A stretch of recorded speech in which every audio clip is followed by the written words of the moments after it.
Assalamualaikum warahmatullahi wabarakatuh. Qala radhiyallahu anhu, telah berkata Ibnu Athaillah, maksudnya mudah-mudahan Allah ridha daripadanya, min alamati, di antara tanda-tanda mautil qalbi, di antara tanda-tanda matinya hati, adamul huzni, tidak adanya rasa duka cita, tidak ada rasa sedih, ala ma padaka, atas apa yang luput darimu, minal muwafaqati, daripada kebaikan-kebaikan yang disepakati,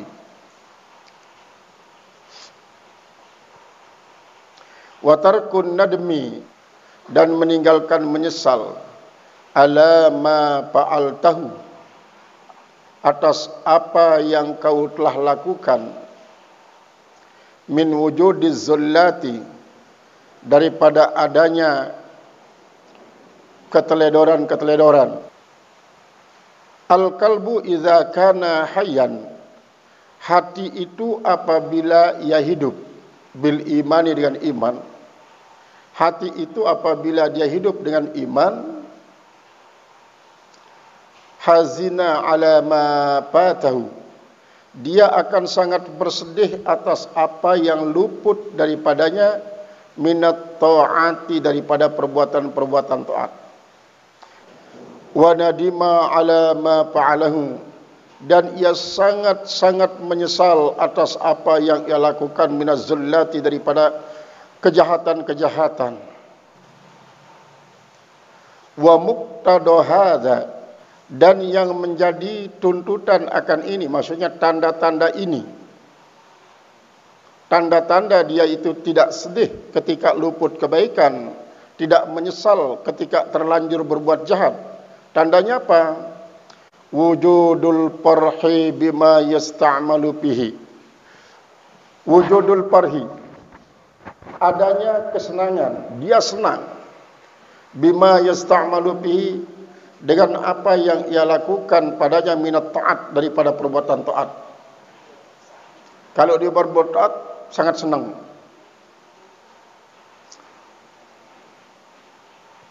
Wa yuwaffiqu lahu min ibtinabil ma'asi, dan ia menyepakati baginya daripada terhindar daripada maksiat, wasaiat, daripada perbuatan-perbuatan jahat.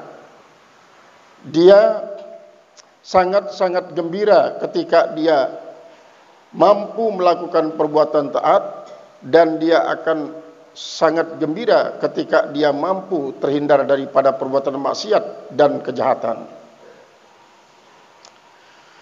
Wa qad jaa'a fil khabari, dan sungguhnya telah datang pada sebuah hadis, man sarrathu hasanatuhu, siapa saja yang menjadi senang dengan sebab dia berbuat bagus, wa sa'athu sayi'atuhu, dan membuat dia sangat-sangat merasa jahat oleh kejahatannya, artinya dia sangat-sangat susah dengan sebab kejahatannya, dia sangat sedih dengan kejahatannya, fahuwa mu'minun, maka dia terang-terang orang itu orang mukmin, dia tulen-tulen mukmin.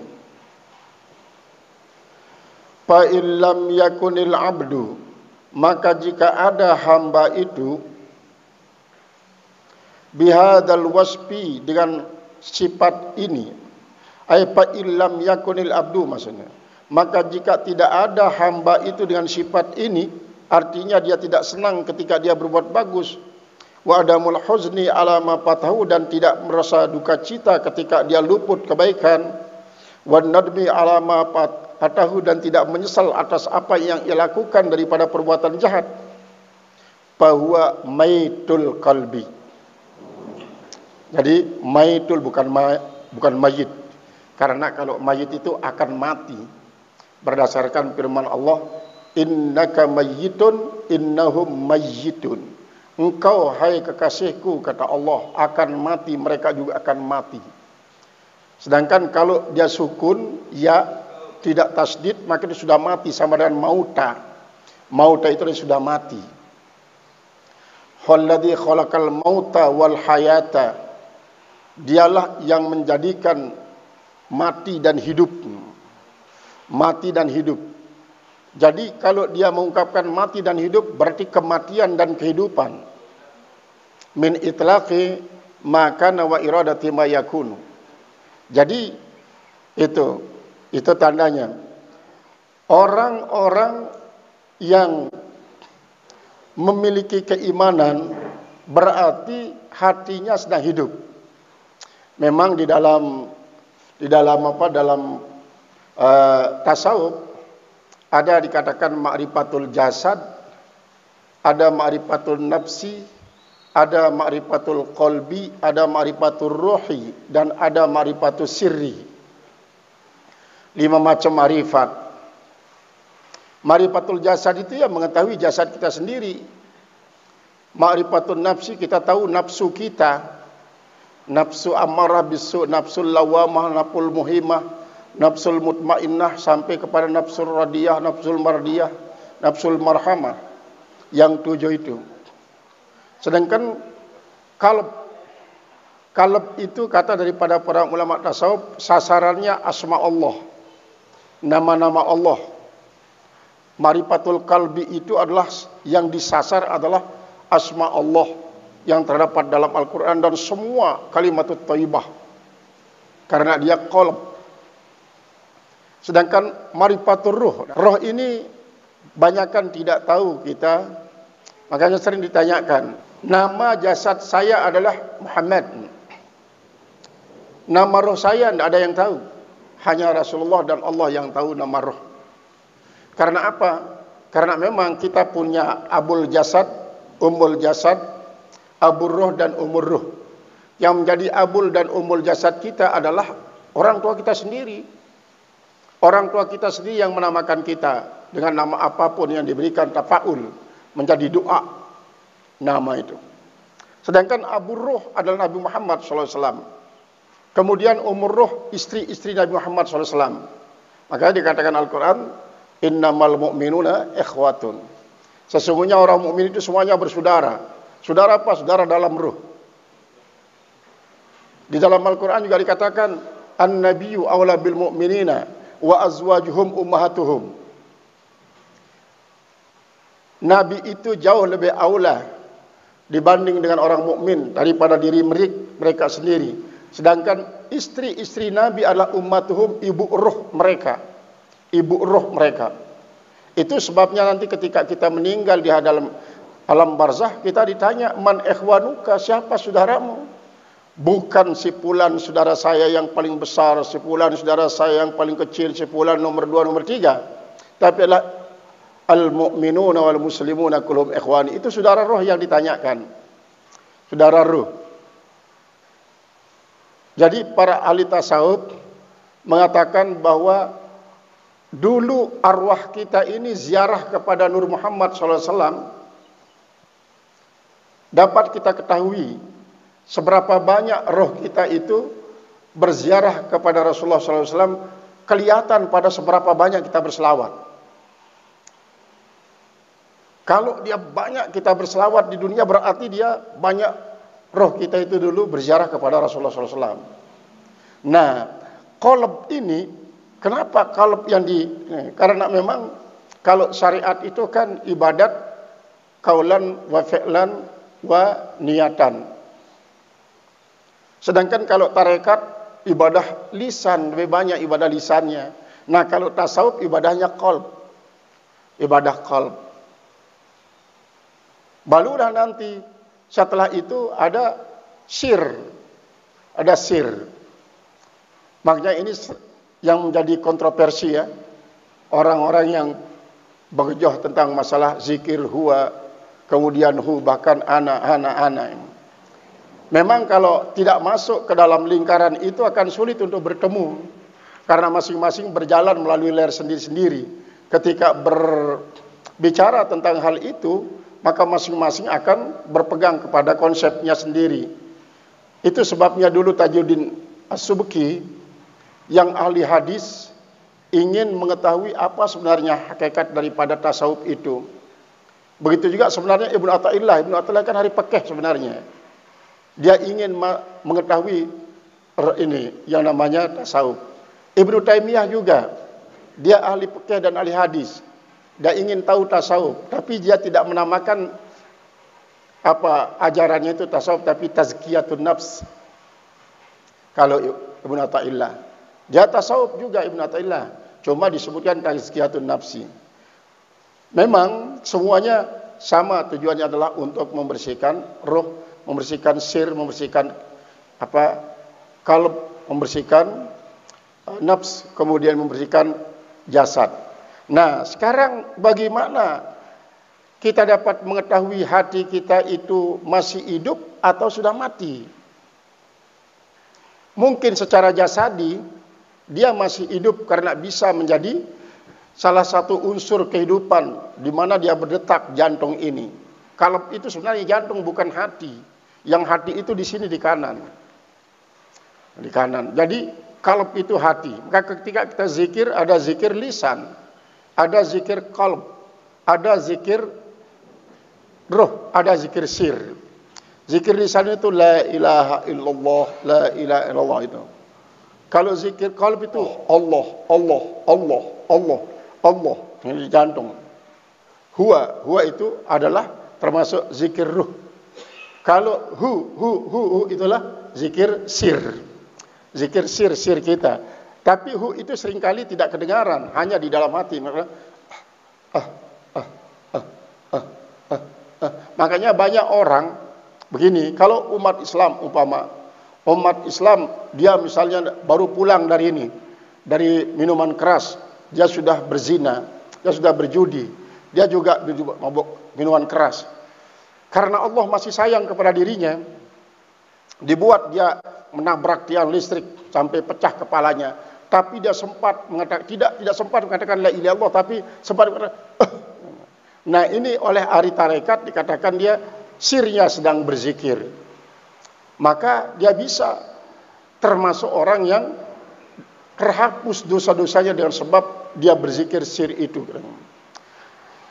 Jadi tanda daripada hati kita itu hidup ataupun mati kalau dia senang terhadap kebagusan-kebagusan yang kita lakukan, baik kebagusan itu sifatnya jasadi, maka berarti hati kita tetap masih hidup. Sebaliknya apabila kita tidak punya sedikit pun rasa bangga, rasa bangga itu bukan rasa ujub ya, bukan rasa ujub. Kalau ujub itu, ya Allah, ujub ini luar biasa, dosanya yang paling luar biasa. Bahkan sebesar apapun dosa kita, kalau dibandingkan dengan ujub, misalnya apa? Ada orang tidak punya dosa, dia meyakini bahwa dia tidak punya dosa, lalu dia ujub dengan sebab dia punya dosa itu, maka dosa daripada ujubnya ini jauh lebih besar daripada penyesalan orang yang mempunyai dosa besar yang sebesar-besarnya. Ada orang yang tidak mau peduli, dia pernah melakukan kebagusan atau kejahatan, dia sama saja. Dia sama saja. Ketika dia berbuat baik, dia tidak senang. Alah, yang begitu-gitu, buat saya aja biasa saja itu sebenarnya. Saya tidak punya pengaruh kepada hati saya yang begitu-gitu. Padahal dia baru berbuat bagus yang sangat luar biasa.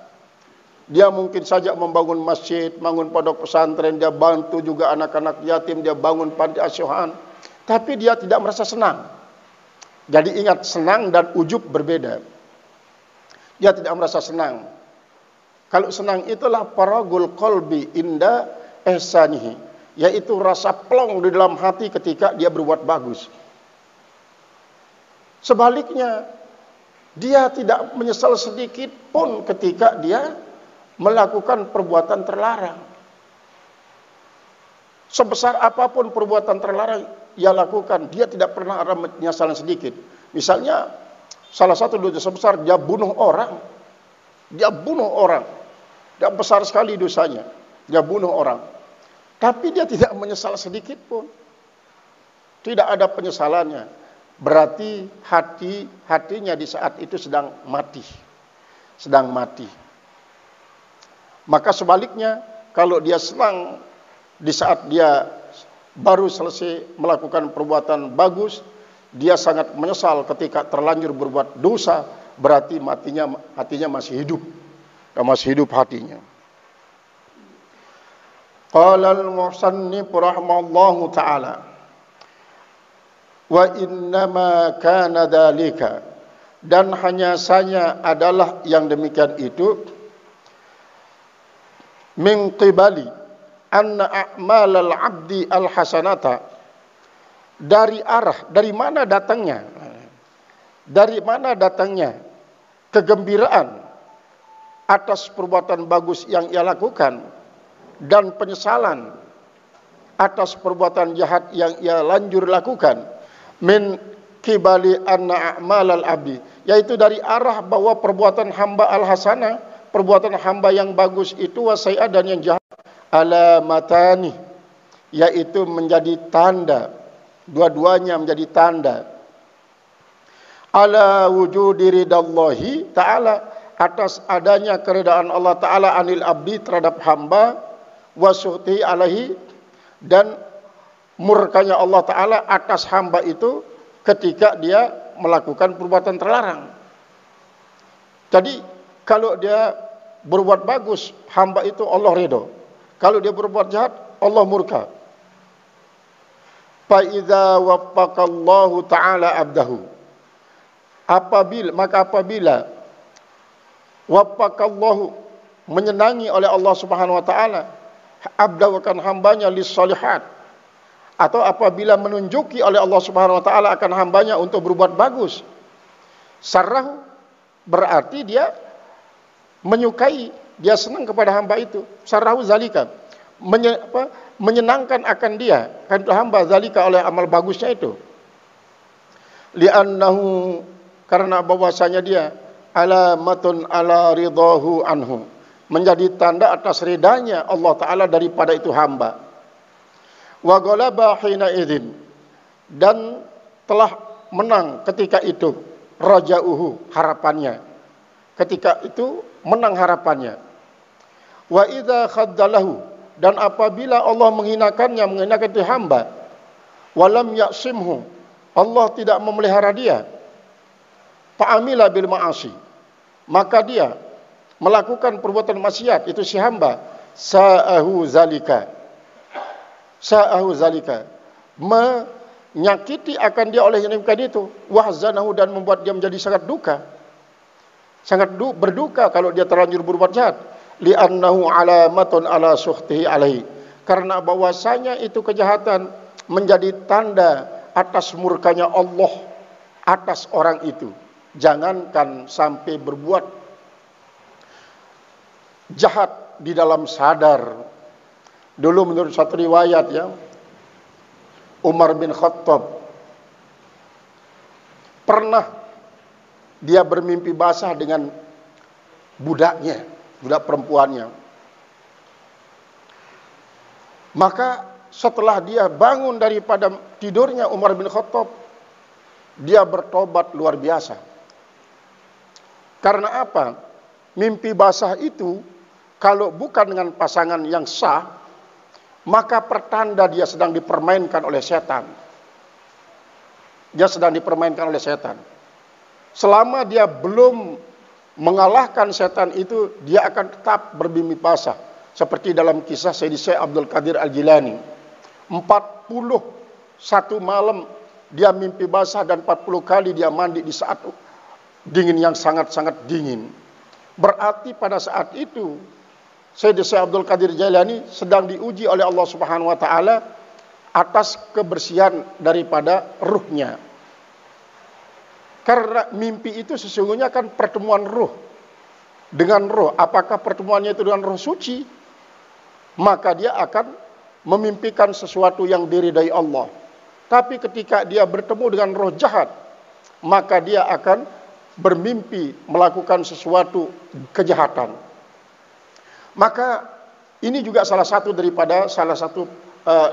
jalan kita mengetahui bahwa roh kita sedang bersih atau sedang kotor. Itu sebabnya kebersihan roh ini akan sangat dipengaruhi oleh kebersihan jasad kita. Ketika kita coba sebelum tidur wudu, salat 2 rakaat, wirid secukupnya seperti diajarkan oleh Rasulullah, maka kadang-kadang kita tidak melihat apa-apa dalam tidur kita. Kita tidak melihat apa-apa. Tidur kita terus lolos sampai kepada saat tertentu, waktu tertentu Allah membangunkan kita untuk salat tahajud, lalu beristighfar banyak-banyak. Karena apa? Karena memang seringkali mimpi-mimpi yang jahat itu adalah pengaruh daripada pikiran yang sedang galau, yang sedang memikirkan sesuatu yang kadang-kadang tidak sesuai dengan syariat agama kita. Nah sebaliknya, kalau mimpi-mimpi yang baik, justru itu merupakan salah satu daripada satu juzuk daripada 46 juzuk kenabian, kata Rasulullah SAW.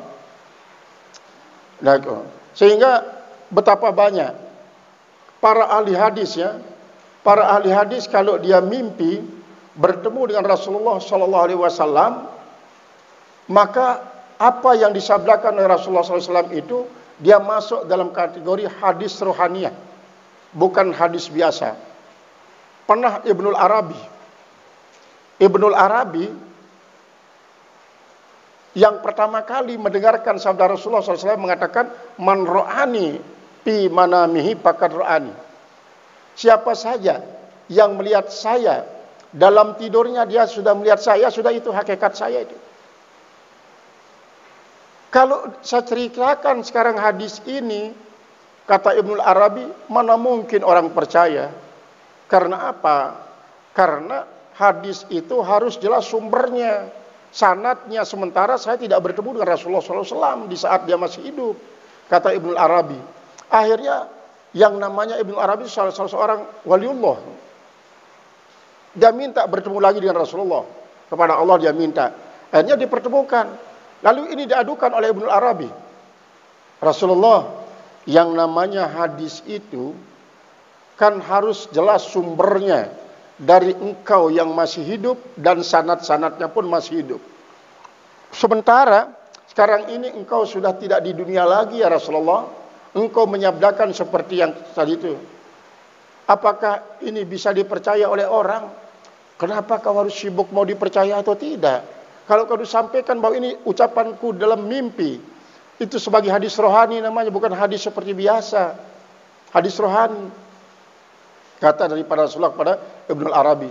Akhirnya dengan jawaban ini, lalu Ibnul Arabi justru semakin kuat dia, bahwa bertambahlah hadis Rasulullah yang dia hafal. Banyak sekali itu ya. Banyak sekali. Tetapi kebanyakan hadis-hadis ini, itu yang disampaikan oleh ahli ruh, yang marifat rohnya sudah tinggi. Jadi marifat jasad, marifat nafs, kemudian marifat qalbi, marifat ruh, dan marifat sir. Marifat sir. Justru Ibnu Athaillah dulu dia tertarik untuk mengetahui marifat-marifat ini, makanya dia belajarlah mendalami tasawuf ini melalui temannya sendiri sebenarnya itu. Abul Abbas Al-Marsi itulah temannya, tapi dipercayai oleh Abul Hasan As-Sazili untuk melanjutkan pengajiannya, karena belum selesai Abul Hasan sudah wafat duluan. Akhirnya dia coba mendalami, sehingga betul-betul mapan dan matang dia pahami tasawuf ini. Itulah yang menyebabkan dia, kalau begitu saya tulis ini kitab, katanya, kitab hikam ini oleh Ibnu Athaillah. Dan para ulama-ulama pengikut daripada Ibnu Taimiyah sekalipun yang Tazkiyatun Nafsi. Jadi kan Ibnu Taimiyah menyusun banyak sekali kitabnya juga Tazkiyatun Nafsi ini. Tazkiyatun Nafsi. Jadi kan karena mereka sudah matang ya. Kalau sudah matang, mereka mengatakan, wah kita ini semua kan sama. Jadi jangan sampai bedakan orang yang mengistilahkan Tazkiyatun Nafsi dengan yang tasawuf. Justru murid-murid daripada Ibnu Taimiyah mengatakan, man kana bi baitihi hikam Ibnu Athaillah faka'annama Ibnu Athaillah fi baitihi. Siapa saja yang ada di rumahnya kitab hikam Ibnu Athaillah, berarti seolah-olah Ibnu Athaillah sudah ada di rumahnya, dia bilang. Berarti ya Ibnu Athaillah sudah di rumahnya. Itu kata daripada murid-murid daripada Ibnu Taimiyah. Walaupun memang dalam munazarah antara Ibnu Athaillah dengan Ibnu Taimiyah, itu kalau orang mengadukan secara memfitnah antara beliau dengan beliau ini, padahal mereka itu sama-sama memiliki suatu karya yang sangat berharga dalam kehidupan, sehingga bahkan ada salah seorang daripada sarjana menulis sebuah kitab. Saya punya kitab itu, namanya Kashfu Kazbi Ibni Taimiyah, yaitu membuka kebohongan daripada Ibnu Taimiyah. Tapi kan merupakan suatu yang biasa itu ya.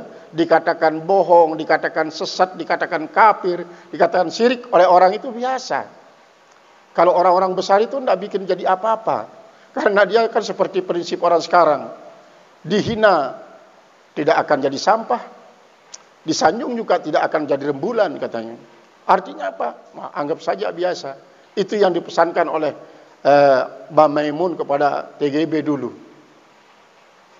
Ojo bunga jalaran jalem, ojo lesu jalan dicacet katanya. Artinya kalau kau dipuji jangan merasa bangga, kalau kau dihina jangan merasa hina.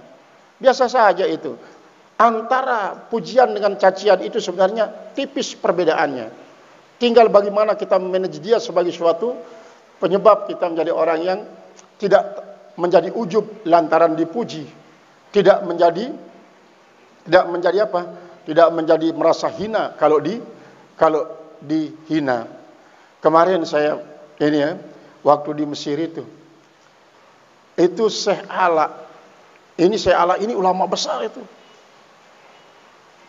Begitu saya ziarah, dia lagi terus saya puji terus saya sama beliau, ya Allah. Akhirnya disuruh anak itu ngambil kursi, duduk di atas. Saya tidak mau duduk di atas. Uridu an astasyarrafa bik, saya ingin mendapat kemuliaan dari engkau. Akhirnya dia paksa saya duduk di sini, terus dia duduk di bawah kaki saya, dia nulis, mengijazahkan kitab-kitabnya. Tapi dalam hati saya terus, Allahumma inni a'udzubika minal ujubi, sambil saya menangis. Saya terus menangis begitu. Karena ada 3 yang diucapkan itu ya sama beliau itu, yang membuat kita menjadi ujub kalau tidak. Dia bilang apa? Itu Ibnu Athaillah. Ini hamba Allah yang tidak pernah lepas dari malaikat. Saya sendiri tidak pernah merasakan itu, buat saya menangis. Kemudian yang kedua, beliau ini sangat banyak berselawat, makanya tidak pernah malaikat. Dan ketiga ini pengganti Imam Nawawi, dia bilang. 3 kalimat ini, makanya saya mengatakan Allahumma inni a'udzubika minal ujubi, Allahumma inni a'udzubika. Sampai selesai saya mengatakan, ya Allah, lindungi saya daripada sifat ujub, jangan sampai ada mekar di dalam jantung saya ketika dikatakan begitu. Karena seperti tadi, nanti di sini ada bahwa dosa ujub itu atas sebuah kebaikan kita jauh lebih besar daripada dosa kita yang banyak tetapi membuat kita merasa hina. Nanti dalam hikmah berikut ini akan dikatakan begitu. Jangan sampai ada ujub dalam hati, karena itu talatun al-mubiqat kata Rasulullah. Ada 3 yang akan menghancurkan amal saleh kita. Hawan mutaba, pertama adalah orang yang selalu mengikuti hawa nafsunya. Yang kedua adalah suhul muta, orang pelit yang selalu diikuti, artinya dia mau memberikan orang kalau ditaati. Kemudian yang ketiga adalah ijabul mar'i ala nafsi, ujub itu akan menghancurkan. Seperti di dalam syarah ibarat berikut ini nanti dilihat. Ada di sini diterangkan bahwa ujub itu sangat luar biasa, penghapus kebaikannya. Qala al-muhaddits qala al-syarih rahimahullahu taala wa galaba hina idzin khawfuhu wa raja'u, dan menjadi menang ketika itu rasa takutnya dan harapannya. Yab'atu war raja'u yab'atu alal ijtihadi, sedangkan raja itu adalah dia mendorong atas ijtihad, taat dalam berbuat taat. Walaisa mim muqtadahu, dan bukan daripada tuntutannya tarkuha, meninggalkan akan ketaatan itu. Wa adamul huzni ala ma fatahu, dan ketiadaan duka cita atas apa yang luput daripadanya, minha daripada itu sih kebaikan, amnan menjadi suatu keamanan, waktiroran dan menjadi suatu tipuan. Artinya tidak duka cita atas apa yang luput daripada kebaikan, tidak menyesal atas apa yang terlanjur daripada perbuatan-perbuatan jahat ia lakukan. Dia merasa aman misalnya, dan ia merasa tertipu, dan memang dia orang yang tertipu dengan perasaan itu. Wal khaufu, sedangkan rasa khauf yab'atu 'alal mubalagati fi ijtinabil ma'asi. Yang khauf itu adalah mendorong atas bersangatan fi ijtinabil ma'asi, pada menjauhkan diri daripada maksiat-maksiat. Itu seperti yang berapa kali saya sampaikan ucapan daripada Abu Bakar Siddiq itu ya. An-nasu thalathu asnafin itu. Manusia itu terdiri atas 3 kelompok. Sinfun ya'budunallah ala sabilil hub. Sekelompok menyembah Allah karena didorong oleh rasa cinta. Ini paling tinggi. Wa sinfun ya'budunallah ala sabilir raja. Sekelompok menyembah Allah karena terdorong oleh rasa adanya harapan masuk surga, keinginan masuk surga. Sinfun ya'budunallah ala sabilil khauf. Sekelompok beramal saleh, berbuat bagus atas jalan rasa takut masuk neraka. Ini kata daripada Ibnu Athaillah, Abu Bakar Siddiq. Sehingga kata-kata khauf ini memang merupakan suatu hal yang sangat penting ada, karena termotivasi oleh rasa ingin masuk surga, tidak membuat keikhlasan kita menjadi terkontaminasi. Takut masuk neraka, lalu kita rajin beribadah, tidak membuat kita menjadi tidak ikhlas. Tetap kita dikatakan ikhlas, walaupun memang makomnya rendahan. Tapi kalau orang itu tidak termotivasi oleh rasa khauf, rasa raja, lalu dia beramal saleh, tapi yang ia harapkan adalah hub, cinta kepada Allah, cinta Allah yang diharapkan, itulah yang paling tinggi. Karena khauf dan raja itu bagikan 2 sayap burung, sedangkan hub inilah bagikan tubuh burung. Maka kadang-kadang kalau lengkap itu sayapnya, burung akan bisa terbang dengan cepat. Sehingga kalau khaufnya tidak ada, maka dia tidak akan merasa takut terjerumus berbuat dosa, dia tidak akan menyesal kalau sudah terlanjur. Qala al-musannif rahimahullahu ta'ala wa laisa min muqtadahum, dan tidak termasuk juga daripada tuntutannya fi'luha, yaitu melakukan perbuatan maksiat itu, wa tarkun nadmi 'alaiha, dan meninggalkan akan menyesal atas berbuat jahat. Iasan itu merupakan suatu keputusasaan, wa kunutan, dan keputusasaan. Wa fi hadis Abdullah ibn Mas'ud, dan dalam hadis Abdullah bin Mas'ud radhiyallahu anhu, mudah-mudahan Allah ridha daripadanya, qala bainama nahnu inda Rasulillah sallallahu alaihi wasallam, ketika kami maksudnya di sisi Rasulullah SAW, tiba-tiba atahu atin, tiba-tiba datanglah kepada Rasulullah itu seorang yang datang. Falamma hazana, maka manakala orang yang datang ini dekat kepada kami, lurus dengan kami, wara'a jama'atana, dan ia melihat jamaah kita, anakha rahilatahu, dia pun menepikan akan kendaraannya. Tumma masya, artinya begitu dia akan mendekat kepada majelis Rasulullah yang di situ banyak para sahabat, dia bagikan sangat takzim, dia tanggalkan si kendaraannya berupa unta dan kuda, kemudian dia berjalan kaki sambil hormat kepada Rasulullah dan kepada para sahabat. Qala thumma masya ila Nabi sallallahu alaihi wasallam, kemudian dia berjalan kepada Nabi sallallahu alaihi wasallam. Faqala ya Rasulullah, maka orang itu mengatakan, hai Rasulullah, audatu rahilati mim masirati tis'in, saya telah meletakkan akan kendaraan saya dari perjalanan 9. Fasayyartuha ilaika sittan, maka saya jalankan akan dia kepada engkau 6. Jadi kendaraan itu secara zahir maknanya. Sebenarnya dari 9 mungkin 9 meter, kemudian 9 depa, 9 parsah, itu boleh jadi akan mengandung arti seperti itu. Saya seharusnya 9 katanya, tetapi saya tanggalkan 3, lalu 6. Artinya 3 yang saya jalankan, kemudian di sini kira-kira jaraknya 6 antara kendaraan itu dengan engkau. Washartu laili, dan saya pun berjaga di malam-malam saya berjaga. Wazma'tu nahari, dan saya pun menjadi haus di siang hari. Saya tahan diri saya tidur katanya. Saya tahan dari saya minum. Wansabtu rahilati, dan saya pun menambatkan akan kendaraan saya. Untuk apa? Li'as'aluka anisnatain, hanya semata-mata untuk bertanya kepada engkau tentang 2 hal ya Rasulullah. Tentang 2 hal. Katanya, isharatani, yang membuat saya menjadi berjaga. 2 hal itu. Jadi 2 masalah yang saya akan tanyakan kepada engkau itu Rasulullah, membuat saya tidak tidur semalam-malam. Nah, inilah orang bermimpi.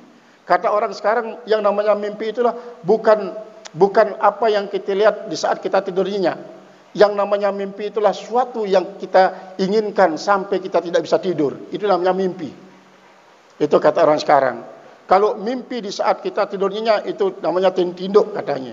Tapi yang namanya mimpi yang sesungguhnya adalah suatu harapan, suatu perjuangan, suatu pokoknya riyadhah yang menyebabkan kita tidak sampai tidur, itu sebenarnya mimpi.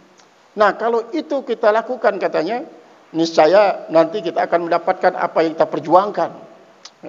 Nah, beliau ini mengatakan hal itu kepada Rasulullah. 2 masalah ini Rasulullah membuat saya tidak bisa tidur. Faqala Nabi SAW, maka Nabi SAW bersabda, Man anta? Siapa engkau sebenarnya? Qala Zaid al-Khailin. Nama saya dinamakan Zaid al-Khaili, ini seolah-olah lakap ini. Saya dikatakan adalah Zaid ahli kuda. Qala, maka Rasulullah berkatakan, bal anta Zaid al-Khairin. Rasulullah lalu mengatakan, tetapi engkau adalah Zaid yang bagus, bukan al-Khaili tapi Zaid al-Khairin. Silakan kau tanya. Parubba mu'addalatin kad sa'alta anhan. Maka mungkin saja akan menjadi suatu keenggangan sesungguhnya yang telah kau tanyakan daripadanya. Qala ji'tu li'as'alaka an alamatillah.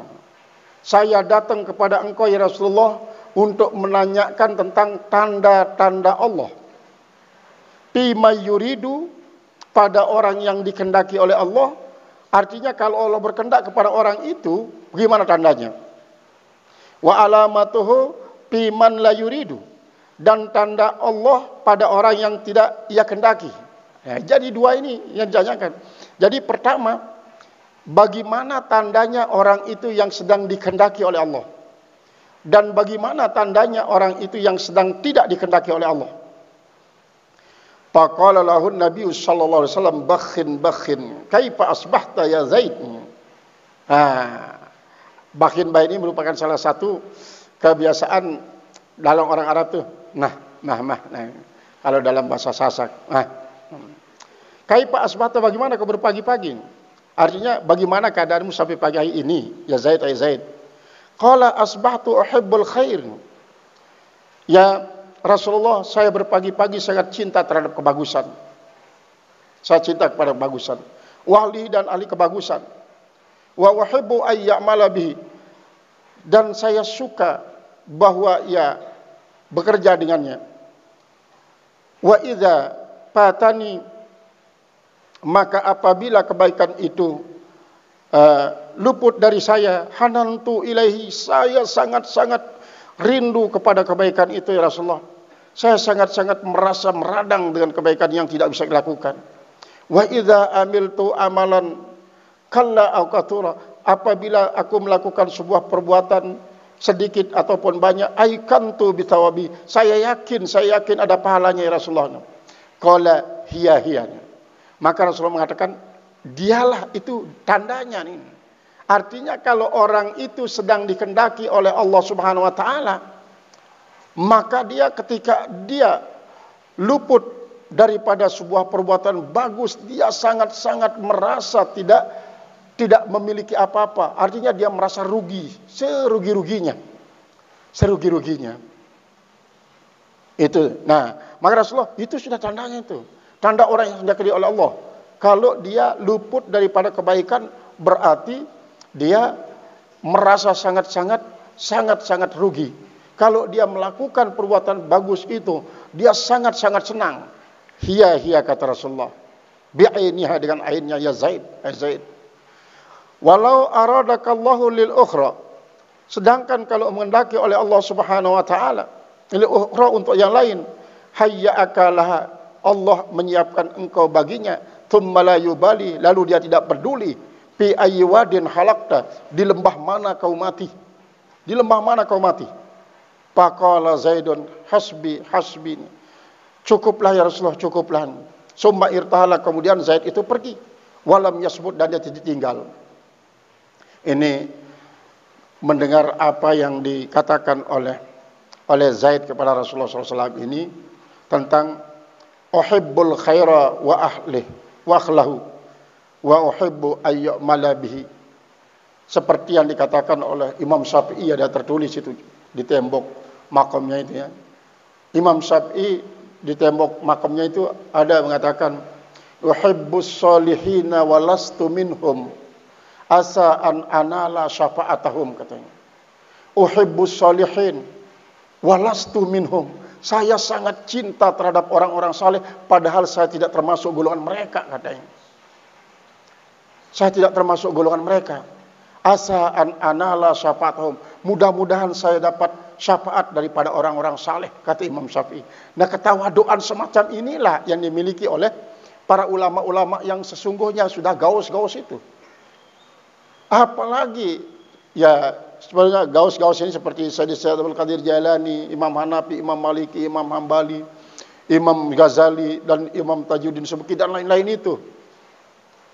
Selalu tawaduk, selalu merendahkan diri. Dan dia tidak akan pernah menyalahkan orang lain.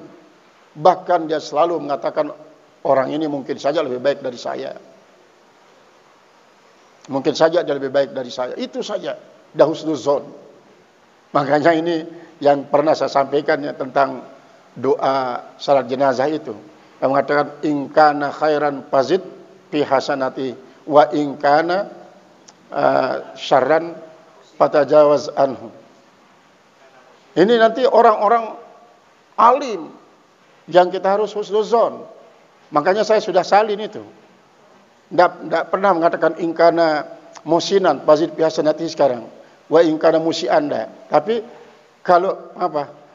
Allahumma innahu muhsinun fazid hasanatihi wa tajawaz an sayiatihi. Tidak mengatakan in musian, tidak mengatakan musian.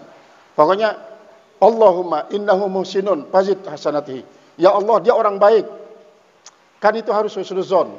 Setelah kita husnuzon, nah bagaimana nanti Allah Ta'ala? Sekalipun dia misalnya jahat, katakan saja dia orang baik.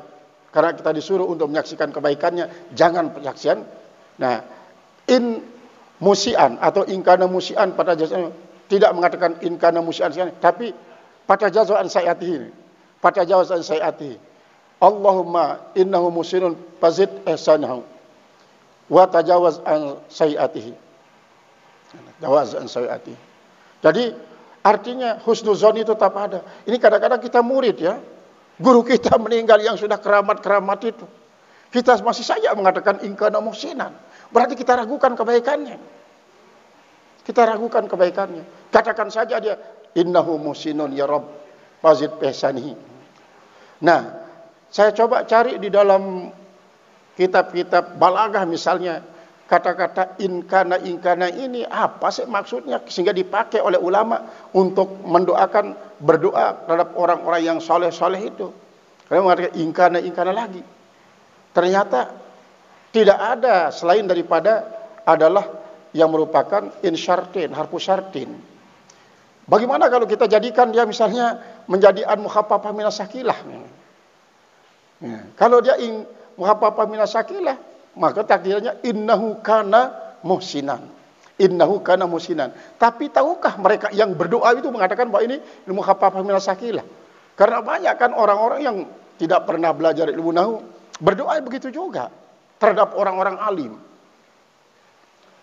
Innahu kana muhsinan, ini ada benarnya. Karena kita husnuzon. Kemudian in kana musian, berarti kalau kita innahu kana musian misalnya, berarti kita yakin atau kedepannya akan jahat. Nah, itu Imam Syafi'i. Dia mengatakan, ana uhibbus salihin walastu minhum. Asa an anala syafa'atahum, katanya. Saya sangat cinta terhadap orang-orang saleh, padahal saya tidak termasuk golongan orang saleh itu. Tapi mudah-mudahan paling tidak saya mendapatkan syafaat orang saleh, katanya. Nah, ini orang-orang tawaddu. Kan Imam Syafi'i Imam Syafi'i ini termasuk guru daripada Imam Ibnu Ali Ad-Daqaiq, Abu Ali Ad-Daqaiq. Abu Ali Ad-Daqaiq ini punya murid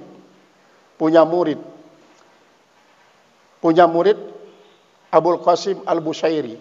Abul Qasim Al-Bushairi salah satu muridnya adalah Tajuddin As-Subki. Tajuddin As-Subki salah satu muridnya Imam Ghazali. Imam Ghazali punya murid bernama Abu Yusuf Al-Parmadi. Abu Yusuf Al-Parmadi ini punya murid yang bernama Al-Hamadani. Al-Hamadani itu punya murid bernama pertama Abul Jud Al-Jawadi dan Syekh Abdul Qadir Al-Jalani. Abul Jud Al-Jawadi inilah yang melahirkan tarekat Naqsabandi dan Syekh Abdul Qadir Jalani melahirkan tarekat Qadiriyah. Jadi makanya kita dikasih tahu bahwa kita ini sebenarnya tarekat marifat kita. Tarekat marifat itu sumbernya adalah Siti Aisyah. Dia tidak banyak zikir Aisyah, tapi dia banyak berdebat dengan Rasulullah. Ini anak kecil ini kok berani sekali dia berdebat Rasulullah. Kan masih kecil dia. Sampai berumur 16 tahun semakin pintar, semakin cerdas. Sampai seringkali kewalahan Rasulullah dia menunggu wahyu jawabannya. Dari apa yang dikatakan oleh Aisyah, makanya dikatakan tarekat marifat. Nah, berbeda dengan istri yang lain. Seperti Sophia, Juwairiyah, Hafsah. Itu termasuk az-zakarat. Artinya istri-istri yang banyak berzikir. Tidak banyak berpikir. Aisyah ini satu-satunya yang banyak berpikir. Makanya tarekat kita di pondok itu tarekat marifat yang menonjol karena mendalami ilmu. Kalaupun ada misalnya zikir, itu sekedarnya. Tarekat zikir. Jadi itu adalah tradisi daripada para ulama-ulama salafus saleh ketika dia bermasalah dalam suatu dengan para soleh-salehnya. Tidak ada yang sampai menghina-hinakan, kecuali kalau sedang lupa dia sampai mengatakan orang sesat, orang kafir, orang syirik dan lain sebagainya. Qala la ya'zamu zambu indaka azmatan tasudduka an husni zanni billah. La ya'zamu zambu, tidaklah besar itu dosa indaka di sisi engkau azmatan sebagai suatu kebesaran tasudduka an husni zanni billah, yang dapat menghalangi engkau daripada husnuzon terhadap Allah Ta'ala. Fa inna man arafa rabbahu istasghara fi jambi karamihi zambuhu. Fa inna, maka sungguhnya man arafa rabbahu, siapa saja yang mengetahui Tuhannya, istasghara, dia menganggap kecil, menjadi kecil, fi jambi karamihi, atau dia menganggap kecil di hadapan kemuliaan Allah, zambahu, akan dosanya. Dia menganggap kecil, nanti dilihat di sini seperti yang saya sampaikan tadi itu ya. Artinya apa? Bahwa kalau kita melakukan sebuah dosa besar sekali, sangat besar dosa kita, Tetapi dosa besar ini tidak menyebabkan kita menjadi suudzon kepada Allah. Tidak mungkin Allah akan mengampuni dosa saya begini besarnya.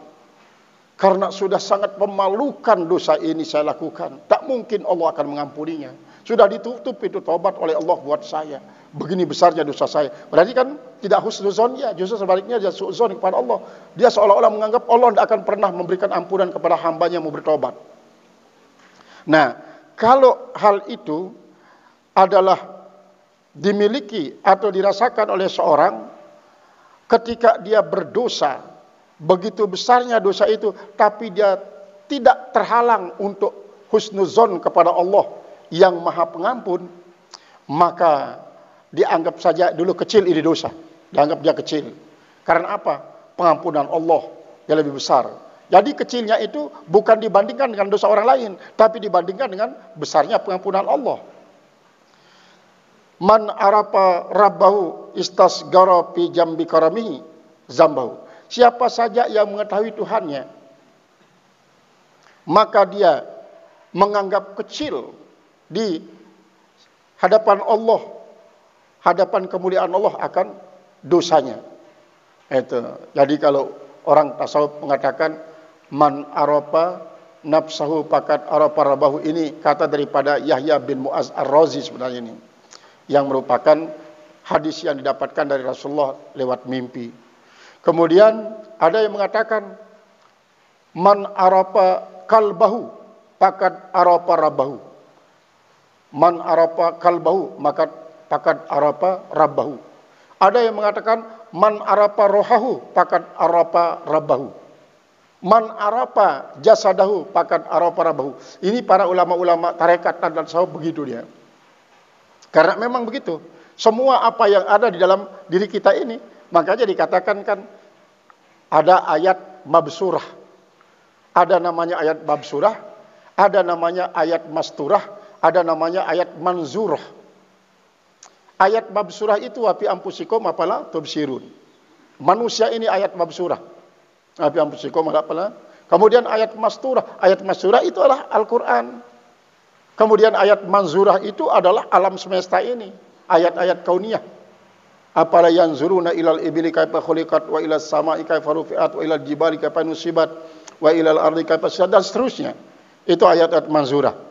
Nah, ketika seorang hamba ingat akan kemuliaan Allah yang begitu besar pengampunannya, maka sebesar apapun dosanya masih sangat kecil kalau dibandingkan dengan kemaha pengampunan Allah yang begitu besar. Begitu juga bagaimanapun banyaknya perbuatan dosa kita, maka pengampunan Allah masih lebih banyak. Masih lebih banyak pengampunan Allah. Azamatuz zambi, besarnya dosa, inda murtakibihi, di sisi orang yang menumpuk-numpuk dia itu si dosa, ala wajahin, dua wajah. Ahaduhima, salah satu daripada dua wajah itu, ayya'zama indahu azamatan tahmiluhu ala taubati. Pertama, bahwa perasaannya merasakan dosanya yang besar itu mendorong dia ala taubati minhu, atas bertobat daripada itu dosa. Ini yang pertama. Wal iqla'a anhu, dan mencabut diri daripada dosa itu. Wasaddaqal azma, dan ia membenarkan akan rencananya, dia buktikan cita-citanya untuk bertobat. Ala alla yauda ila mithlihi, supaya dia tidak akan kembali kepada seumpamanya. Jadi ini yang pertama daripada dua wajah orang-orang yang menumpuk dosa. Jadi ingatnya bahwa dirinya berdosa itu mendorong dia untuk senantiasa bertobat dan dicabut diri daripada semua sebab-sebab yang akan menjerumuskan dia kepada perbuatan dosa. Fahadhihi azamatun mahmudatun, maka ini adalah merupakan suatu kebesaran yang sangat terpuji.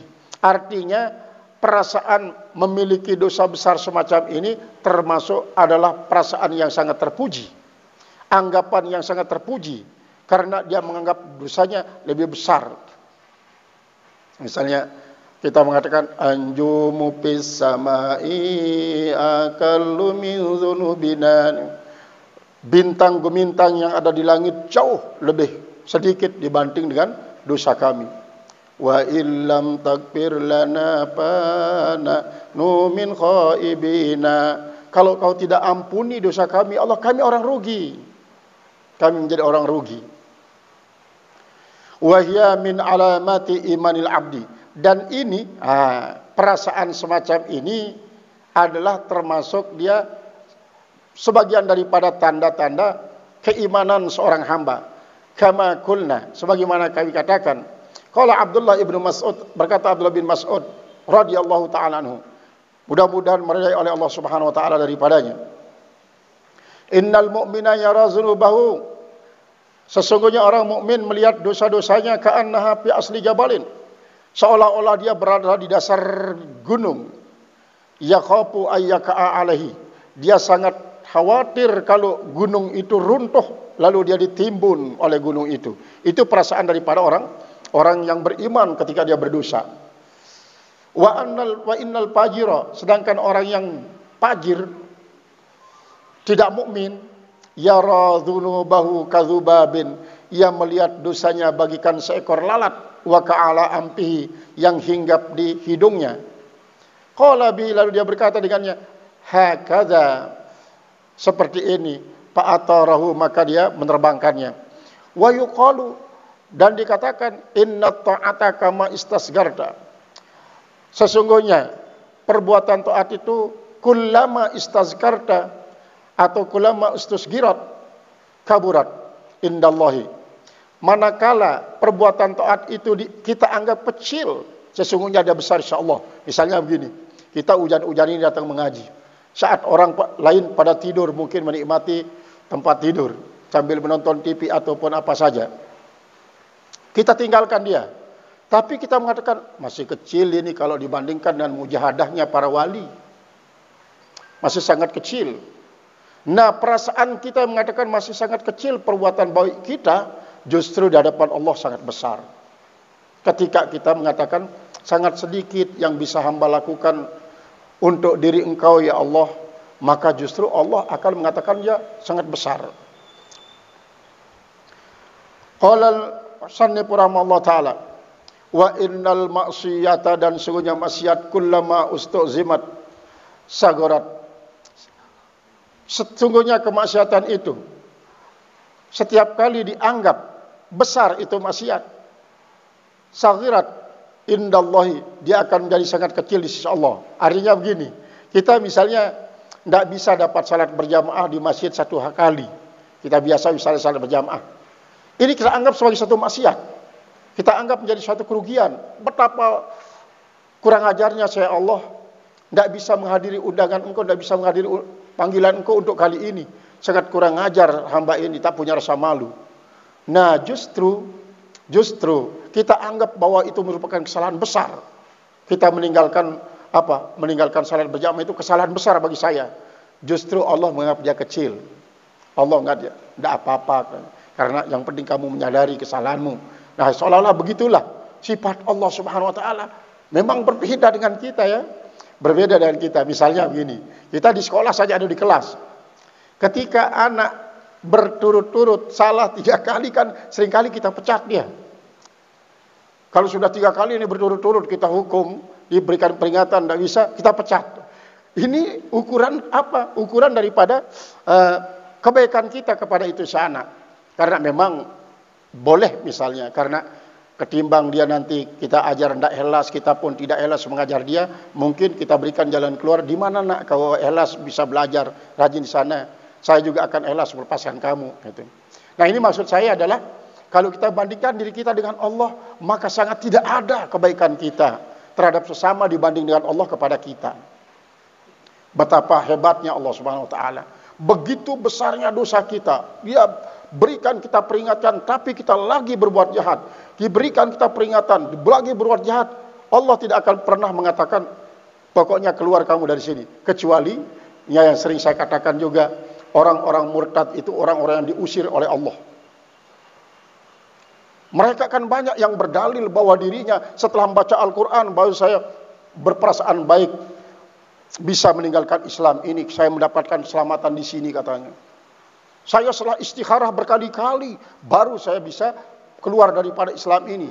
Itu dia bilang, beristikharah dulu dia. Kalau mau murtad, dia tidak tahu bahwa dirinya diusir oleh Allah. Kamu tidak usah tinggal di rumah besar ini. Ini rumah besar, kamu harus tinggal di gubuk reot di atas jurang. Yang sewaktu-waktu akan jadi longsor, kau ditindih, kau dimakan oleh binatang berbisa di dalam jurang. Itu seharusnya. Tapi dia membenarkan diri yang namanya seperti tadi itu ya.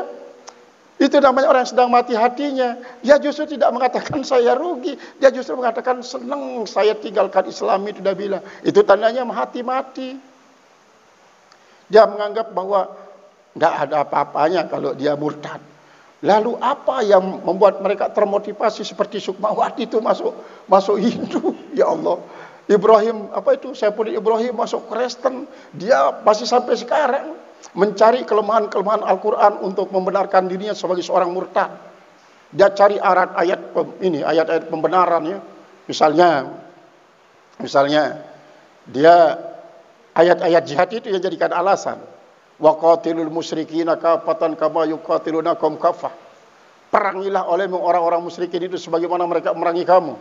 Ini katanya oleh Ibrahim ini, Saiful Ibrahim itu ayat, masa namanya kitab suci kok menyuruh orang manusia memerangi sesamanya lantaran berbeda keyakinan. Kitab suci macam apa itu katanya. Nah ini karena tidak paham. Sama seperti itu yang namanya Hermando itu, yang mengatakan bahwa tidak ada ketentuan waktu sholat di dalam Al-Quran. Karena apa? Dia baca terjemahannya saja, tidak pernah belajar balaghah, tidak pernah belajar dan ini. Kenapa dia tidak lihat aqimis sholat liduluki syamsi ila ghasaqil lail wa qur'anal fajri inna qur'anal fajri kana mashhuda. Dirikan sholat liduluki syamsi. Dirikan sholat karena tergelincirnya matahari. Dalam kata-kata liduluki syamsi itu termasuk salat zuhur dan asar di situ. Iza ghasaqil lail termasuk maghrib dan isya. Wa kunal fajri wa qur'anal fajri.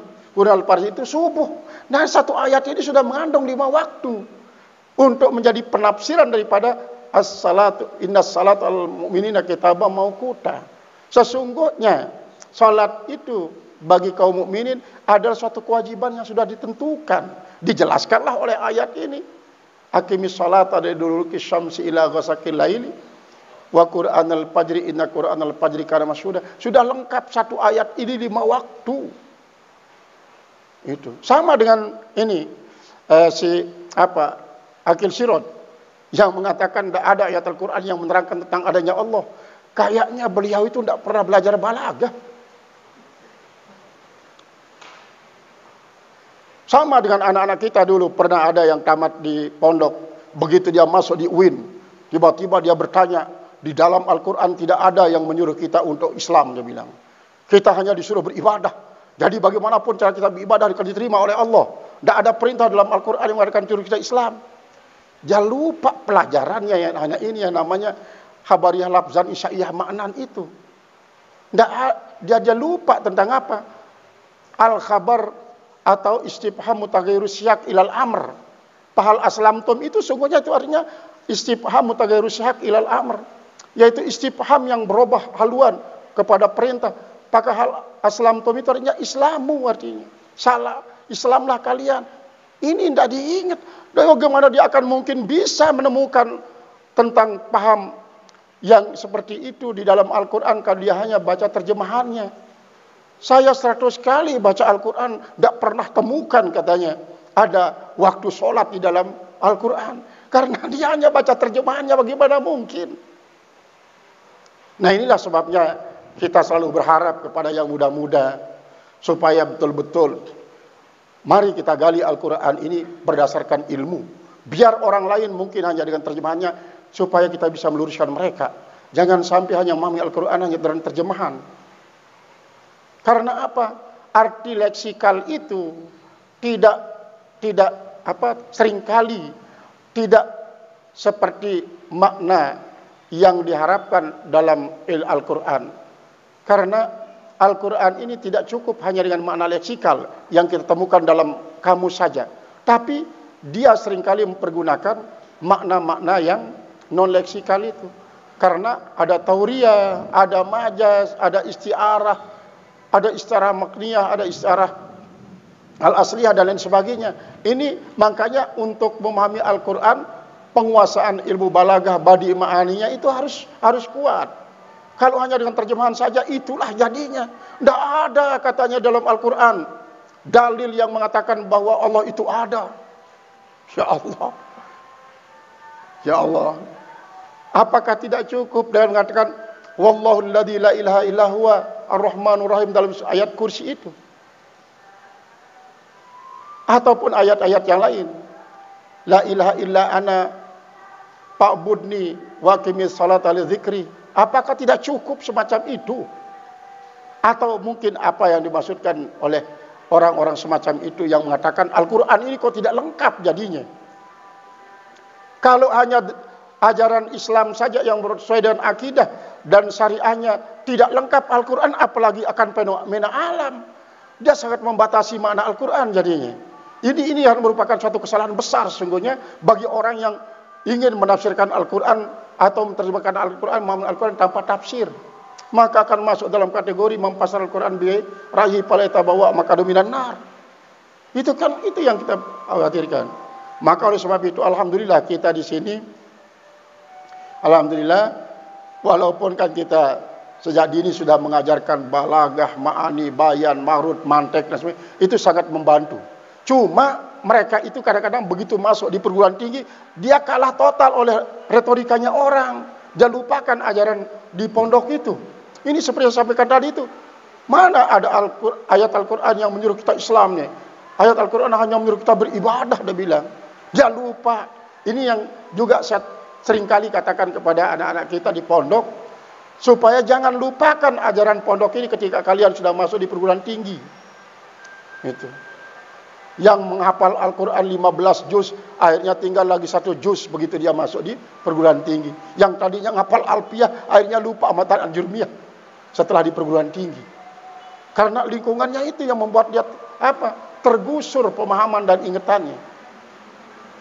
Ini suatu yang sangat-sangat fatal sesungguhnya, pemahaman-pemahaman semacam itu yang harus kita luruskan berdasarkan apa yang kita dapatkan di pondok. Seperti halnya itu ya. Kemarin kan di Turki saya bertemu dengan Rais Suriah NU. Dia kebetulan jadi gayet anak itu. Dia sedang S3 di Turki. Saya tanya, disertasinya apa? Ya, disertasi saya pendapat orientalis tentang tasawuf. Terus gimana kesimpulannya? Sudah selesai enggak? Sudah selesai. Ternyata 70% orientalis mengatakan tasawuf itu tidak berasal dari Islam. Kata orientalis, berarti orang Wahabi itu yang diikuti pendapat orientalis ini. Pendapat ulama Islam tidak diikuti, pendapat orientalis yang dikatakan yang dijadikan sebagai rujukannya. Kenapa orientalis itu mengatakan begitu? Saya bilang, karena dianggap pertama Islam itu kan turunnya di Arab. Tahu enggak orang Arab itu karakternya? Mana dia bisa menganggap orang lain bagus, sementara tasawuf itu begitu lembut dan halus. Tasawuf itu tidak pernah membedakan satu orang dengan yang lainnya, kata si orientalis. Oh, kalau itu logikanya salah. Logikanya salah. Bukan karakter bangsa Arabnya yang dilihat, tapi Islamnya yang dilihat, ajarannya itu dilihat. Kalau dia memang identik, Islam itu berasal daripada Islam. Walaupun karakter bangsa Arab itu berbeda dengan apa yang diajarkan oleh tasawuf misalnya, padahal sesungguhnya tidak seperti itu. Maka ini merupakan salah satu daripada bisa saja nanti orang menganggap bahwa itu adalah sebagai salah satu yang benar yang dikatakan oleh mereka itu. Qala al-musannif rahimahullah ta'ala. Nah, ini yang pertama ya. Jadi ketika kita menganggap kebaikan kita itu sangat sedikit di sisi Allah, justru Allah akan menganggap dia sangat banyak. Ketika kita menganggap kebaikan kita itu kecil di sisi Allah, maka justru Allah menganggap dia sangat besar. Sebaliknya, ketika kita menganggap dosa-dosa kita itu sangat besar di sisi Allah, maka justru Allah menganggap dia kecil. Menganggap dia sangat kecil. Watani, dan yang kedua, ayat zama indahu azamatan tuwaqi'uhu fil ya'si. Ayat zama bahwa dia menganggap besar, indahu di sisinya, azamatan tuwaqi'uhu, yaitu kebesaran yang jatuhkan dia fil ya'si, pada sebuah keputusasaan, wal kunuti, keputusasaan, wa tuaddihi ila su'izzanni billah, dan membawa dia kepada suuzzon kepada Allah Subhanahu wa taala. Fahazihi azamatun mazmumatun, maka ini adalah merupakan perasaan besar yang tercela, perkataan besar yang tercela, qahidihatun, yang tercacati fil iman, pada iman, wa hiya sarrun alaihi, dan dia adalah sebuah kejahatan atasnya, min dzunubihi, dibanding dengan dosanya itu. Artinya kan di dalam ibarat lain dikatakan berputus asa daripada pengampunan Allah lantaran dosa besar, maka dosa berputus asa itu jauh lebih besar daripada dosa yang menyebabkan kita putus asa. Nah, ketika kita menganggap bahwa begitu besar dosa saya, tidak mungkin Allah akan mengampuninya, akhirnya apa? Akhirnya dia tidak mau bertobat. Biar sudah, saya sudah kedung, Indah bilang. Biar masuk neraka sudah tidak apa-apa, saya sudah kedung. Dia tidak mau bertobat, berputus asa. Maka keputusasaan semacam ini adalah perasaan besar yang menyebabkan dia jadi tercela. Artinya anggapan dosanya yang besar yang menyebabkan dia tercela di sisi Allah Subhanahu wa taala. Karena apa? Berarti kan kau mengetikadkan bahwa Allah itu betapa kejamnya Allah. Tidak punya sifat Rahman Rahim Allah taala kalau begitu. Nah, ini kan secara mafhum mukhalafahnya, ketika dia apa? Berputus asa lalu dia tinggalkan Allah, biar sudah. Saya tidak mau sholat, mau apa-apa. Toh Allah taala tidak akan mengampuni dosa-dosa saya karena begitu besarnya. Nah, ini adalah merupakan suatu anggapan yang sangat keliru dan tercela, membuat iman kita menjadi tercacati. Lalu apa sebabnya? Wa sababu dzalika, dan yang menjadi sebab yang demikian itu, jahluhu bisifati maulahul muhsini, yaitu kebodohannya, ketidaktahuannya dengan sifat Tuhannya yang maha baik, Al-Jawadi, yang maha mulia, Al-Karimi, Jawadil Karim, yang maha mulia dan mulia, wa wuqufu ma nafsihi, dan terhentinya beserta dirinya, wa qiyasuhu, dan dia membandingkannya bi aklihi, dengan akalnya, wa hadisihi, dan cacatnya dan perasaannya. Jadi dia bandingkan dengan akalnya. Artinya justru dia hanya berpikir berdasarkan angan-angannya saja, tidak berdasarkan dalil yang wajib diyakini bahwa Allah itu bersifat Ghafurur Rahim. Tidak dia pahami hal itu. Yang dia yakini hanya perasaannya bahwa Allah tidak akan mengampuni dosa saya, katanya. Walau kana arifan billahi haqqal ma'rifah, seandainya dia tahu Allah dengan tahu yang sesungguhnya, dengan pengetahuan yang sesungguhnya,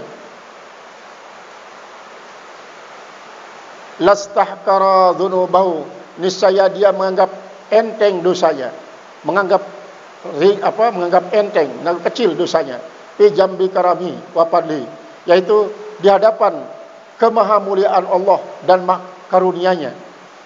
Fa ayyu qadrin lil abdi au qimatin, maka ukuran apa yang ada bagi hamba, atau pendirian apa, harga diri apa yang ada bagi hamba, hatta yaka'afi zamben la yas'ahu afullahi, sehingga dia terjatuh pada dosa yang tidak meluasi akan dosa itu oleh pemaafan Allah.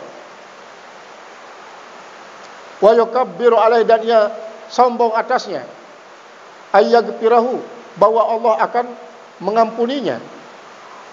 Qala fit tanwir, telah berkata pada kitab At-Tanwir, wa'lam, ketahuilah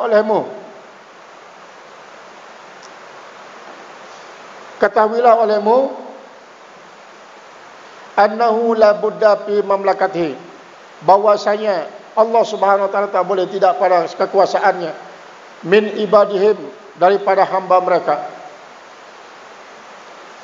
nasbul hilmi, yaitu adalah meninggikan akan sifat hilmun, sifat sabar, sifat bijak, wa mahallu zuhuri rahmati, dan tempat nampaknya kasih sayang Allah, wal maghfirati, dan pengampunan Allah, wa wuqu'us syafaati, dan jatuhnya syafaat.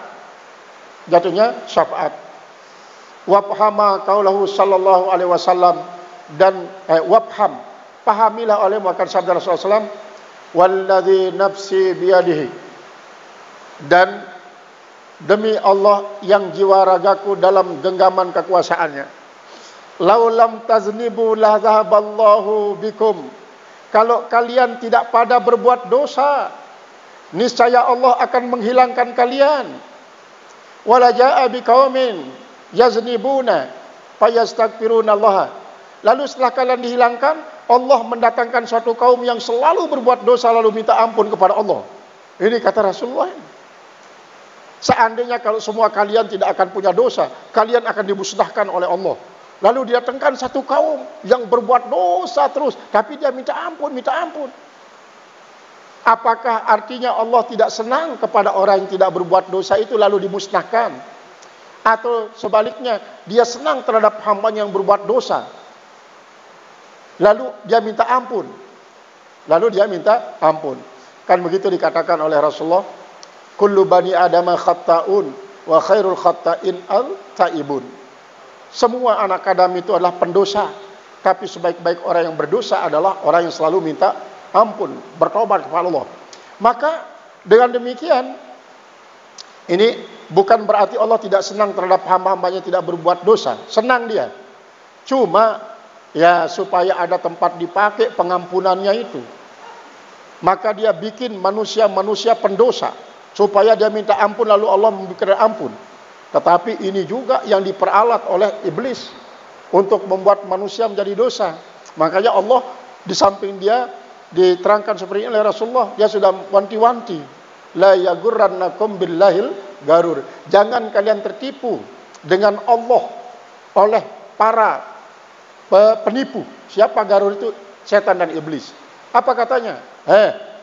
Kamu ini orang yang tidak bisa berkhidmat kepada Allah. Kenapa? Kamu tidak pernah berbuat dosa. Kalau kamu tidak berbuat dosa, kan berarti kamu tidak membantu Allah untuk di mana dia akan menempatkan pengampunannya. Itu lihat itu, si Anu itu. Dia betul-betul orang yang sangat-sangat berjasa kepada Allah. Kenapa dia berjasa? Dia banyak berbuat dosa. Lalu karena dia banyak berbuat dosa, dia akan Allah memberikan pengampunan yang banyak. Berarti pengampunan yang begitu besar dipakai pada orang itu, berarti kan dia berjasa kepada Allah. Kamu harus seperti itu, kata setan. Nah, ini berarti kata-kata tipuan dari setan. Kalau tidak sadar, betul ya. Nah biasanya yang beginilah para sufi nyeleneh itu, para tasawuf nyeleneh itu yang begitu. Seperti yang pernah memang diceritakan, itu saya ceritakan juga kemarin di Midang, bahwa ada sebuah perguruan belajar ini tasawuf itu. Dia jadi dagang warung nasi, kemudian di kelokop warung nasi ini ditaruh kitab ini. Akhirnya apa? Orang yang makan itu setiap hari lihat di kitab. Kamu bisa baca itu? Bisa. Coba turunkan ini. Tidak begitu pengertiannya. Kalau begitu kamu masuk perguruan saya ya. Akhirnya dia masuk dalam perguruannya itu. Dia bayar mahar berapa? 1,5 gram emas. 1,5 gram emas bayar mahar.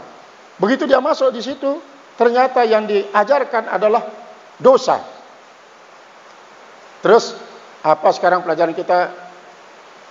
Tuan, pertama, nanti kalau kau sudah kencing, tidak usah basuh kencing, tidak usah istinja.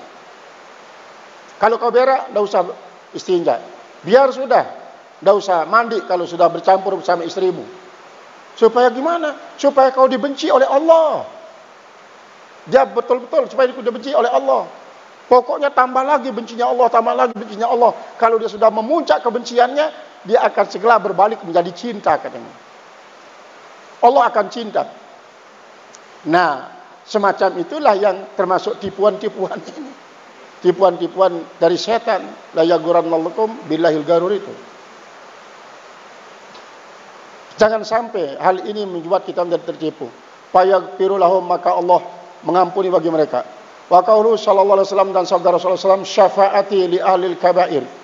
Syafaatku bagi orang-orang yang berbuat dosa besar. Min ummati, daripada umatku. Itu di Turki, itu seragam imamnya ya. Kalau dia berdoa pasti ada doa yang mengatakan Allahumma adkhilniyal jannata bi syafaati sayyidina Muhammadin sallallahu alaihi wasallam wa najjini minan nari bi syafaati sayyidina Muhammadin sallallahu alaihi wasallam. Turki itu kan negara diktator. Dulu waktu Kemal Atatürk jadi presiden karena dia mengalahkan para musuhnya, dia ganti azan itu dengan bahasa Turki. Dia ganti azan dengan bahasa Turki. Akhirnya tapi sekarang sudah balik dia. Dan agol azan itu sama, seturki itu, tidak ada bedanya. Tidak ada bedanya. Kemudian masjidnya juga sama. Dari masjid yang terbesar sampai yang terkecil. Bahkan gereja pun harus sama dengan masjid. Seperti Hagia Sophia itu kan dengan masjid yang dikatakan Blue Mosque. Blue Mosque itu masjid biru. Jaraknya antara di sini dengan di rumah lah. Di sini masjid biru, di rumah itu gereja Hagia Sophia. Kubahnya sama, cuma bedanya ada salib di situ dan ada gambar Siti Maryam. Nah, salib-salibnya itu sudah dibuang semuanya. Gambar Siti Maryam itu masih. Sekarang sudah dijadikan masjid besar. Dia berderetan dengan Blue Mosque itu dan semua masjid itu masih penuh dengan jamaah setiap waktu. Azannya tidak ada yang beda. Imamnya semuanya adalah pegawai negeri. Muazzinnya, kemudian merbotnya, pegawai semua. Nah, ini artinya adalah merupakan salah satu syafaat Rasulullah Sallallahu Alaihi Wasallam itu adalah sangat mutlak kita harapkan. Untuk apa? Untuk bisa menyelamatkan kita. Maka itulah yang disabdakan oleh Rasulullah Sallallahu Alaihi Wasallam. Wa ja'a rajulun ilal Ustaz Abil Hasan Al-Sazili maksudnya ini. Telah datang seorang kepada Ustaz Abil Hasan Al-Sazili. Qaddasallahu sirrah. Mudah-mudahan Allah membersihkan akan sirnya.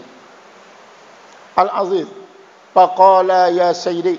Dia berkata, hai tuanku, kanal barihah. Tadi malam, bijiwarina minal mungkarat. Di samping kami ada orang-orang ada mungkarat, perbuatan-perbuatan maksiat. Kaita seperti ini katanya. Wa dhahara min dzalika ar-rajulu, dan nampaklah daripada itu laki-laki istighrabun, yaitu suatu anggapan aneh. Ayyakuna hada, bahwa ada terjadi ini. Artinya kok di tempat ini bisa terjadi semacam itu, padahal di sini orang alim banyak, orang taat beribadah banyak, orang saleh banyak, kenapa kok bisa terjadi? Faqala ya hada ka'annaka turidu alla yu'sillaha. Seolah-olah apa yang kau ceritakan ini menggambarkan kau bahwa kau tidak menghendaki akan terjadinya orang durhaka kepada Allah. Kamu kan tidak menghendaki ada terjadi orang durhaka katanya. Fi mamlakati, di kerajaan Allah. Man ahabba alla yu'sillaha. Siapa saja yang suka bahwa dia tidak durhaka kepada Allah Ta'ala fi mamlakati, pada kerajaan Allah. Faqad ahabba alla tuzhira magfiratahu, maka berarti dia sangat suka Allah tuzhara magfiratahu, untuk tidak dinampakkan pengampunannya. Jadi kalau orang itu ada yang mengatakan jangan sampai terjadi maksiat di sini, berarti samalah artinya kita mengatakan nggak usah terjadi pengampunan Allah di tempat ini. Nah, dibilang begitu oleh Abul Hasan, nggak usah terjadi pengampunan Allah di tempat ini. Wa Allah takuna syafaatu Rasulillah sallallahu alaihi wasallam, dan supaya jangan berlaku syafaat Rasulullah sallallahu alaihi wasallam di sini. Wa kam mim muznibin kathurat isaatuhu, betapa banyak orang-orang pendosa yang sangat banyak kejahatannya, wa mukhalafatuhu, dan menyalahinya. Wajabat lahur rahmah min rabbih, tetapi wajib dia mendapat rahmat dari Tuhannya. Fakana lahu rahiman, maka adalah Allah Subhanahu wa taala baginya Maha Penyayang. Wa yuqaddiru imanahu, dan ia menakdirkan akan imannya. Wa in asa aliman, dan jika dia mendurhakai akan orang yang alim, ila akhiri. Fala yambaghi lil abdi, maka tidak pantas sebagai seorang hamba ayyastazama zambahu istizaman, bahwa dia menganggap banyak besar dosa orang alim yang berbuat jahat ini sebagaimana satu kebesaran yu'addi, yang membawa dia ila ayyulqa biyadaihi iasan, sampai dia dilemparkan dengan di tangannya suatu keputusasaan min rohihi, daripada rohnya, wa kunutan min rahmatihi, dan merasa terputus asa daripada rahmat Allah, wa su'azzanni bihi, dan su'uzzon dengannya, bal alaihi ayyatuba ila rabbih, tetapi hendaklah dia bertobat kepada Tuhannya, minhu daripadanya. Artinya jangan sampai orang alim segala macam orang berkiblat kepada dia, tiba-tiba terjerumus berbuat dosa. Kalau dia memang ikhlas berbuat bagus karena Allah, mengajar karena Allah, dia tidak akan pernah merasa malu dengan perbuatan jahatnya. Ini kelihatannya seperti berdangan seperti tadi itu ya. Artinya dia tetap merasa malu terhadap Allah, terhadap perbuatan jahatnya itu, tetapi tidak menyebabkan dia berputus asa. Bagaimana kata orang satu camat nanti membicarakan saya di mana-mana, saya orang alim berbuat jahat. Nah, akhirnya kalau begitu semua orang menjadi dosa lantaran saya, maka Allah pun tidak akan berikan ampunan kepada saya.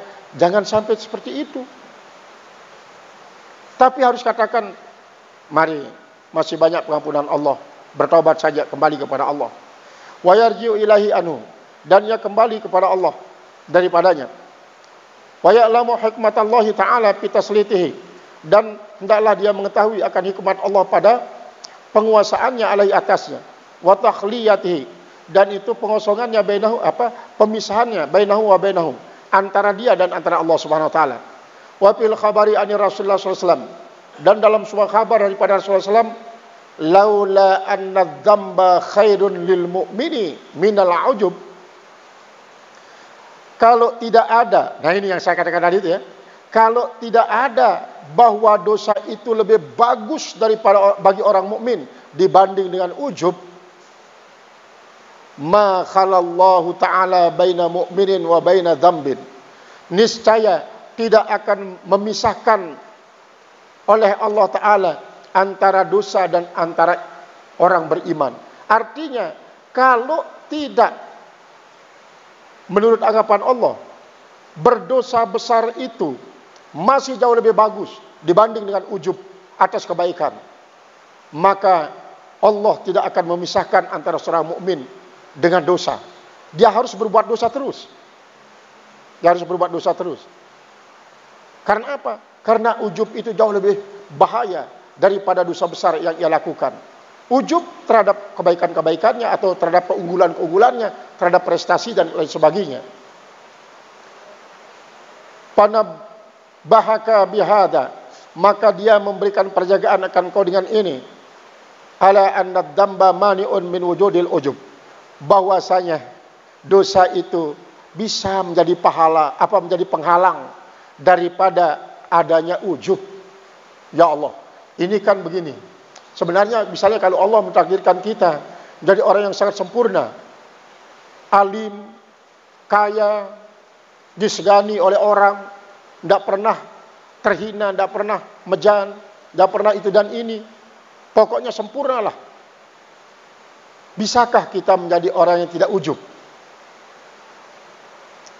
Nah itu. Bisakah kita menjadi orang yang tidak ujub?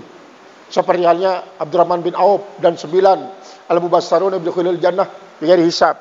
Sampai diproklamirkan oleh Rasulullah sallallahu alaihi wasallam 10 orang sahabat itu. Tapi satu pun tidak ada yang ujub. Dengan harta berlimpah dan sedekahnya begitu banyak, tidak pernah membuat dia menjadi ujub. Maka salah satu daripada hikmahnya kita terjerumus dan berbuat dosa, agar kita sadar bahwa kita tidak mampu mengendalikan diri daripada sebuah godaan, supaya kita tidak ujub. Karena kalau dia pernah merasa berdosa misalnya, oh saya orang sempurna, saya orang suci, kenapa kau harus kotor-kotori lagi? Ini ujub. Itu yang sangat berbahaya. Qala al-musannif rahimahullah ta'ala, wa mani'un min wujudil ujub alladhi huwa a'zamu hijabin bainal abdi wa baina maulahu. Yang adalah ujub itulah paling besar hijab antaranya dan antara tuannya. Bi anna sahibahu nadirun ila nafsihi, karena orang yang memiliki sifat ujub itu dia selalu memandang kepada dirinya. La ila rabbi, bukan kepada Tuhannya. Musta'zimun li ta'atihi, dia menganggap besar perbuatan taatannya. Wa ibadati, dan menganggap besar ibadahnya. Mulahizun li zalika, mendapatkan bagian demikian itu. Wa masakinun lahu bi khilafin, dan dia mendapatkan tempat-tempat tinggal yang membuat dia menjadi tenang baginya. Bi khilafi zalika zambi, berbeda dengan orang yang dosa itu. Selalu dia kadang-kadang khawatir, bisa tidak diterima saya tidak oleh masyarakat, diterima tidak saya oleh Allah. Li'annahu yujibu lahul khauf, karena bahwa saja dosa itu menyebabkan dia merasa takut. Ya Allah, Allah pasti akan masukkan saya dalam neraka, dia bilang. Sementara yang ujub itu mengatakan apa? Pasti saya sudah masuk surga. Tidak akan ada yang bisa menghalangi saya masuk surga. Kenapa? Karena saya orang alim, ulama besar, orang saleh, rajin bersedekah, rajin salat berjamaah. Saya mendirikan masjid, mendirikan ini dan ini. Masa Allah akan tidak masukkan dalam surga? Nah itu ujub. Kalau orang yang berdosa ini, ya Allah, selalu berharap, ya Allah, bagaimanapun besarnya dosa hamba, ya Allah, tapi jangan halangi hamba ini untuk bisa masuk ke dalam surgamu, walaupun waktunya sangat terakhir dibanding dengan yang lain, ya Allah, yang penting hamba bisa masuk surga. Maka harapan semacam itu kadang-kadang bisa menyebabkan justru akan menjadi as-sabiqunal awwalun, masuk surga kadang-kadang ghairi hisab. Wal hazri, dan takut. Wal laja'a ilallah, dan lalu dia datang kepada Allah, masuk di lingkaran Allah Ta'ala. Wal firor ilahi, dan berlari kepada Allah. Min nafsi, daripada dirinya. Dia tinggalkan dirinya secara total. Lalu dia ingin dekat kepada Allah, dia tidak mau dekat kepada dirinya. Artinya apa? Apapun was-was dirinya yang akan mengarahkan dia untuk meninggalkan kebaikan dan melakukan perbuatan-perbuatan jahat, dia tinggalkan, dia kembali kepada Allah. Wal ujubu, sedangkan ujub itu yusarriful abda anillah, memalingkan akan hamba daripada Allah Ta'ala. Waz zambu, sedangkan dosa yusarrifu ilahi, memalingkan akan hamba kepada Allah. Wal ujubu, sedangkan ujub itu yakbalu bihi ala nafsi, menyebabkan dia menerima dengannya atas dirinya sendiri. Waz zambu yakbalu bihi ala rabbihi, sedangkan dosa itu menyebabkan dia semakin mau mendekat dan merengek-rengek kepada Allah untuk meminta ampun. Wal ujubu yuaddihi ilal istighna, sedangkan ujub itu membawa dia kepada merasa kaya. Waz zambu yuaddihi ilal ibtiqar, sedangkan dosa membawa dia kepada perasaan sangat-sangat berkehendak kepada Allah. Kalau orang ujub itu, saya kan tidak perlu rahmat Allah, amal saya sudah dapat membawa saya kepada surga, tidak perlu rahmat Allah. Tadi ujub. Wa ahabbu awsafil abdi ilallah, dan yang namanya fakir itu perasaan sangat berharap kepada Allah, sangat butuh kepada Allah, itu adalah ahabbu awsafil abdi ilallah, paling disukai sifat-sifat hamba kepada Allah Azza wa Jalla. Ibtikaruhu ila mauluhu, yaitu merasa sangat berkehendaknya itu kepada Allah Subhanahu wa taala. Wasrafu ahwalil mu'minin, dan paling mulia kelakuan daripada orang-orang beriman. Ma yarudduhu ilahi, apa yang mengembalikan dia kepadanya. Wa yakbalu bihi alaihi, dan ia menerima dengannya atasnya. Artinya ini hikmah yang kedua ini, kesimpulannya adalah, pertama, jangan pernah berputus asa dengan sebab dosa yang besar kita lakukan sampai mengatakan bahwa diri kita tidak diampuni oleh Allah. Tetapi kita selalu sebaliknya menganggap sangat kecil perbuatan-perbuatan baik kita di hadapan Allah, sehingga ketika kita merasakan dosa itu besar, justru Allah menganggap dia kecil. Ketika kita merasakan kebaikan-kebaikan itu sangat sedikit, justru Allah menganggap dia banyak. Jangan sampai kalau terjadi sebaliknya daripada hikmah ini, berarti kita termasuk orang ujub. Termasuk orang ujub. Dan ujub itu adalah seperti tadi, sangat menghijab kita dari Allah Subhanahu wa taala, bahkan menghancurkan semua amal soleh kita. La sagirata idza qabalaka adluhu, wala kabirata idza wajahaka fadluhu. Wallahu alam bisawab. Ilal marjal.